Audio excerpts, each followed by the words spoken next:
નમસ્કાર મિત્રો, આપણી આ ફાર્મર ફેમિલી યુટ્યુબ ચેનલમાં આપ સર્વે દર્શક મિત્રોનું હાર્દિક સ્વાગત છે. મિત્રો, આગળનો વિડીયો એટલે મગફળીની કઈ જાતોનું વાવેતર કરવું ભાગ 1 ની અંદર આપણે 5 જાતો વિશે માહિતી મેળવી હતી. ફરીથી બીજી 5 જાતો કે જે બધા વિસ્તાર અલગ અલગ હોય તો અલગ અલગ વિસ્તારમાં અલગ અલગ જાતોનું વાવેતર થતું હોય તો આવી 5 મુખ્ય બીજી જે જાતો છે એની આજના વિષયમાં ચર્ચા કરવાની છે. તો આપ સર્વે દર્શક મિત્રોનું ફરીથી હાર્દિક સ્વાગત છે. અને મિત્રો, આજે ચર્ચા કરવા માટે હું આપની સાથે મનીષ બલદાણીયા, કૃષિ વૈજ્ઞાનિક તરીકે કૃષિ વિજ્ઞાન કેન્દ્ર ગીર સોમનાથ કોડીનાર ખાતે ફરજ બજાવું છું. ફરીથી એક રિક્વેસ્ટ છે, એક વિનંતી છે તમને કે મિત્રો, તમે આ ચેનલને જો સબસ્ક્રાઇબ હજી સુધી કરી નથી તો તમને આ કાળું બટન જે દેખાઈ રહ્યું છે એની પર ક્લિક કરીને ચેનલને સબસ્ક્રાઇબ કરી દેજો, જેથી કરીને આવનારા ભવિષ્યની અંદર આપણે પણ મગફળીનું સારું ઉત્પાદન લઈ શકીએ. તો મગફળીના સારા ઉત્પાદન માટે તમારો પણ સાથ સહયોગ મળી રહે, કારણ કે આ બધા લોકો સુધી હું પહોંચી નથી શકતો, બધાના ફોનનો જવાબ નથી આપી શકતો, પણ અહીંથી તમને માહિતી આપવાની થતી હોય અને માહિતી અમે જ્યારે આપીએ ત્યારે ઘણા બધા ખેડૂત મિત્રો એ માહિતી નિહાળતા હોય, માહિતીનો આનંદ મેળવતા હોય અને સાથે સાથે ઉત્પાદનનો પણ લાવો ગયા વર્ષે ખેડૂત મિત્રોએ લીધો હતો. અને જેને સારું ઉત્પાદન મેળવ્યું એ મિત્રો કોમેન્ટ એકવાર કરજો, એટલે જે ઓલા અમુક લોકો કે જે પોતાની ભાષાનો દુરુપયોગ કરે છે એવા લોકોને ખબર પડે કે રિયાલિટી સારું ઉત્પાદન મળે છે કે નથી મળતું. તો ખાસ ચર્ચા કરીએ મગફળીની મુખ્ય જાતો. એમાં આગળના વિડીયોની અંદર આપણે ગીરના 4, 32 નંબર, 128 નંબર, 22 નંબર વગેરે, 20 નંબર વગેરે વેરાયટીનું માહિતી મેળવી હતી. આજના વિડીયોની અંદર આપણે ગિરનાર 5, GG23, TG39, કાદરી લેપાક્ષી 18-12 અને ટેગ 24 કે જે 24 નંબરની મગફળીની જાત આવે છે એ ખાસ કરીને ટૂંકા ગાળાની વેરાયટીઓ વિશે માહિતી આજે મેળવવાની છે. એટલે એ આપણા માટે ખૂબ અગત્યનું છે. ઘણા મિત્રોને ચોમાસું પાક પૂરો થાય એટલે તરત જ બીજા ડુંગળી જેવા પાકોનું, એરંડા વગેરેનું વાવેતર કરવાનું, એટલે ટૂંકા ગાળાની જે વેરાયટી છે એની આજનો મુખ્ય ચર્ચા છે. તો મિત્રો, પહેલી વાત ગિરનાર 5 જે ગિરનાર 4 ની જેમ 2020 ની અંદર રિલીઝ કરવામાં આવી હતી આપણા જુનાગઢ ખાતેથી. મુખ્ય તેલીબિયા સંશોધન કેન્દ્ર એટલે ભારત સરકારનું જે મુખ્ય મગફળી સંશોધન કેન્દ્ર છે ત્યાંથી રિલીઝ કરવામાં આવી હતી. અર્ધ વેલડી પ્રકારની ફેલાતી જાત છે, આમ સાવ નથી ફેલાતી પણ અર્ધ વેલડી પ્રકારની જાત છે. 25 મણથી લઈ અને 35 મણ સુધીની ઉત્પાદન ક્ષમતા ધરાવે છે આ વેરાયટી. તમે ધારો તો 25 મળે, તમે ધારો તો 0 પણ મળી શકે. તમે ધારો તો 0 થી લઈ અને 35 મણ, પણ એવરેજ 25 મણનું ઉત્પાદન ધરાવતી જાત છે. છોડની ઊંચાઈ જોઈએ તો 35 સેન્ટીમીટર, 35 થી 40 સેન્ટીમીટર સુધીની છોડની ઊંચાઈ છે. આમાં પણ 53% ઓઇલ આવેલું છે. 115 દિવસે પાકતી જાત છે. સામે પ્રતિકારક શક્તિ ધરાવતી જાત છે, એટલે ખૂબ સારી વેરાયટી છે અને ઓલિક એસિડનું પ્રમાણ પણ ખૂબ સારું છે. એટલે આ વેરાયટી 5 નંબરનું બિયારણ તમને આપનું જે જુનાગઢ છે મેંદરડા રોડ ઉપર ભારત સરકારનું મગફળી સંશોધન કેન્દ્ર જે કેન્દ્ર સરકારનું આવેલું છે ત્યાંથી તમને મળી શકે. એટલે તેનો નંબર ડિસ્ક્રિપ્શન બોક્સની અંદર નાખેલો છે. ભાઈનો કોન્ટેક્ટ સમય મર્યાદાની અંદર કરશો તો તમને એ આપવાનો પ્રયત્ન કરશે, તમારી સાથે વાતચીત કરવાનો પ્રયત્ન કરશે. એ સિવાયની વાત છે એટલે કે હમણાં થોડા ટાઈમ પહેલા રિલીઝ થયેલી GG23 નંબરની જાત જે 2022માં 20 નંબરમાંથી સુધારવામાં આવેલી જાત કહી શકાય, અને 2022માં આ જાત છે એ બહાર પાડવામાં આવી હતી. આની ઉત્પાદન ક્ષમતા 22 મણથી લઈને 35 મણ સુધીનું એવરેજ ઉત્પાદન આપી શકે છે. આની હાઈટ છે એ 35 થી 40 સેન્ટીમીટર સુધીની છે. 49% એટલે કે જે 20 નંબરમાં હતું એટલું જ તેલની ટકાવારી ધરાવે છે. એટલા જ દિવસોએ 115 થી લઈને 120, તો તમને એમ થાય તો સુધાર્યું હું અહીંયા સુધાર્યું. ગેરુટિકા સામે પ્રતિકારક જાત છે. સ્ટેમ રોટ આવી જાય છે, સુકારો આવે ને કોહવારો, એની સામે પ્રતિકારક જાત છે. એટલે 20 નંબરના રસિક માણસોએ 23 નંબરનું વાવેતર કરી શકાય, એ પણ ફાયદાકારક છે.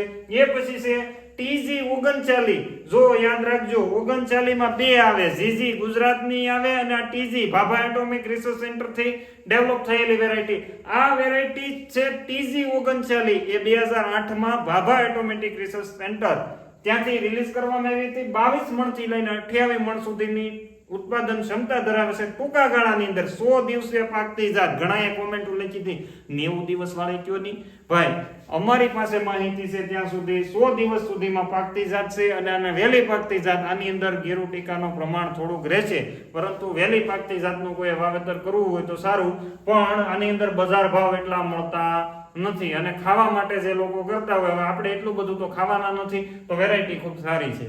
એ સિવાય તેલની ટકાવારી છે એની અંદર 49 છે, એટલે ખાસ કરીને સમય હોય તો 20 નંબર વાવી શકાય, 23 નંબર વાવી શકાય અને ગિરનાર 4 32 નંબર 128. પણ પછી સમય મર્યાદાને વરસાદ મોડો થયો હોય, ટૂંકા ગાળાની અંદર પાક લેવો હોય તો TG 39.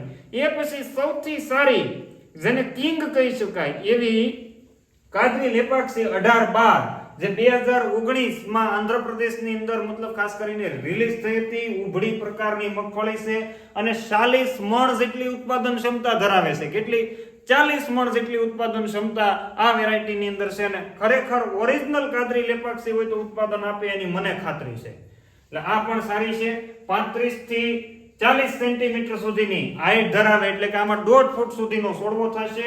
51% જેટલી તેલની ટકાવારી છે. 120 દિવસના સમયગાળા જાત પાકી જાય છે. રોગ પ્રતિકારક શક્તિ અન્ય વેરાયટીઓ કરતા સારી છે. ગેરુ ટીકા આવતો નથી, સારો પણ લીલોછમ રહે છે અને સૌથી વધારે ઉત્પાદન ક્ષમતા અને કિંગ કહી શકાય એવી સારી ઉત્પાદન ક્ષમતા ધરાવતી પણ તમને ઓરિજિનલ બિયારણ મળે તો વાવેતર કરવું. એ સિવાયની સેલી જાત કે TAG 24 કે જે બનાસકાંઠાના મુખ્ય વિસ્તારો છે, ગાંધીનગરનો જે મુખ્ય વિસ્તાર છે કે નોર્થ ગુજરાતની અંદર, નોર્થ અને મિડલના અમુક પાર્ટની અંદર TAG 24 વેરાયટીનું વાવેતર થાય છે. 1997 ની અંદર ભાભા એટોમિક રિસર્ચ સેન્ટર ખાતેથી આ વેરાયટી ડેવલપ કરવામાં આવી હતી. ઉભળા પ્રકારની મગફળી છે અને 40 મણ જેટલી ઉત્પાદન ક્ષમતા ધરાવે છે. ઘણાનો ગયા વર્ષે બનાસકાંઠા વાળાનો, સાબરકાંઠા વાળાનો, ગાંધીનગર વાળાના ફોન આવતા હતા, સાહેબ અમે તો આ 24 નંબરની જાત વાવીએ છીએ અને સારું ઉત્પાદન મળે છે અને તમ તારે વાવવાનું, આપણે કોઈ વાંધો નથી. સૌરાષ્ટ્ર વાળા તમે પણ વાવી શકો. 35 થી 40 સેન્ટીમીટર સુધી, એટલે કે 1.5 ફૂટનો છોડવો થાય અને 47% જેટલી તેલની ટકાવારી છે અને 100 દિવસે પાકી જાય. જે 39 ના રસિક છે ને એને આ ચાલી શકે. 24 નંબરની જાત છે, એ પણ ખૂબ વેરાયટી સારી છે. ઉત્પાદન ક્ષમતા વેરાયટીની ખૂબ સારી હોવાના કારણે ખેડૂતો મોટા ભાગે પ્રિફર કરે છે. એટલે આ બધી વેરાયટીઓ છે એ ખાસ કરીને તમને જણાવવાની હતી. બીજી અન્ય વેરાયટીઓ પણ તમે પ્રાઇવેટ કંપનીની વાવતા હશો, એમાં મને કોઈ વાંધો નથી. તમે આગલા વર્ષોની અંદર આ વેરાયટીઓનો અનુભવ લીધો હોય તો 100% વાવી શકાય, એમાં કઈ પૂછવાપણું નથી. પરંતુ સારું બિયારણ ખરીદવું, સારી ક્વોલિટીનું ખરીદી લેવું અને સસ્તું ખરીદવા ન જવું, કારણ કે જે આ દુનિયાની અંદર કંઈ સસ્તું હોતું નથી, સસ્તું સારું હોતું નથી. તમને કૃષિ યુનિવર્સિટીમાંથી બિયારણ મળે, તમને નિગમમાંથી મળે, તમને ભારત સરકારનું સંશોધન કેન્દ્ર છે ત્યાંથી મળે.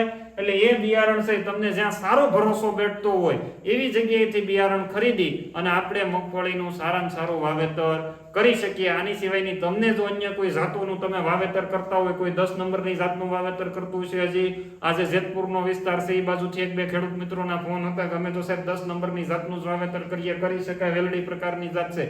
11 નંબરનું કોઈ કરતું હોય તો કરી શકાય. 66 નંબર ખારી સિંગની અંદર ચાલતી વેરાયટી છે. 9 નંબર ને 66 નંબર, એનો પણ ભાવ ગયા વર્ષ કરતા આ વર્ષે થોડોક ડાઉન પણ સારો હતો. એ પણ મળે તો એનું વાવેતર કરી શકાય. એ સિવાયની કોઈ જો વેરાયટીઓ તમે વાવતા હોય, ગઈ વખતે મને આ ખબર પડી કે ભાઈ લોકો 24 નંબરનું પુષ્કળ માત્રાની અંદર વાવેતર કરે ને તમારા વિસ્તારમાં કોઈ પૂછે તો કોમેન્ટ સેક્શનની અંદર જણાવજો. અને તમે કઈ વેરાયટી વાવવાના છો ને મને ખાસ કોમેન્ટ કરજો. આ વખતે મેક્સિમમ કોમેન્ટ આવવી જોઈએ, મને આમ ખબર પડવી જોઈએ કે આ ખેડૂત મિત્રોએ આ જ વેરાયટી વાવી, એટલે ક્યારેક તમારો ફોન આવે તો ખબર પડે. બરાબર.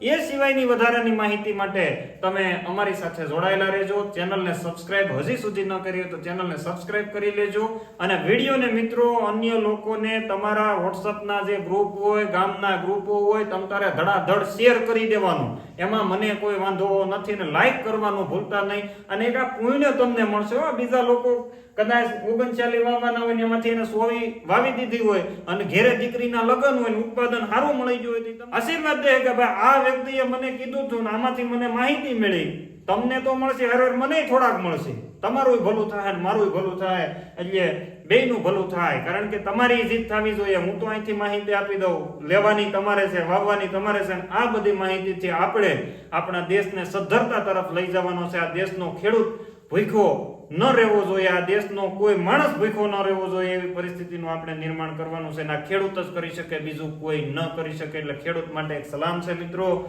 તમે જે ખેતી કરી રહ્યા છો એ ખેતીની અંદર તમારે જરૂરિયાત હોય ત્યારે અમે તમારા માટે ઊભા છીએ. તમને જ્યારે પણ જરૂરિયાત પડે ત્યારે તમે અમારો સંસ્થાનો સંપર્ક કરી શકો છો, અમારો સંપર્ક કરી શકો છો. અને આપણી આજુબાજુમાં ખેતીને લક્ષી ઘણી બધી સંસ્થાઓ કામ કરે છે, એનો સંપર્ક કરી શકો. કારણ કે હું એકલો બધી જગ્યાએ પહોંચી શકવાનો નથી. કદાચ તમને 5 જણા નંબર આપતા હોય તો બધી જગ્યાએ પહોંચી શકવાના નથી. એટલે સરકારે ખૂબ સારી એવી વ્યવસ્થા દરેક જિલ્લાની અંદર એક કૃષિ વિજ્ઞાન કેન્દ્રની કરેલી છે. ત્યાં જઈને તમે એના વૈજ્ઞાનિકોને પકડીને પૂછી શકો છો કે આની માહિતી મને આપો, એટલે 100% તમને સચોટ માહિતી આપશે. ત્યાંથી તમને સારી માહિતી મળી રહેશે. એટલે આવા પ્રયત્નો આપણે કરવાના છે. આ બધી માહિતી આપણે મેળવી અને અમારી ચેનલ સાથે જે જોડાણો છો એ બદલ આપ સર્વેનો ખૂબ ખૂબ આભાર માનું છું. અસ્તુ. જય હિન્દ. ભારત માતા કી જય. વંદે માતરમ.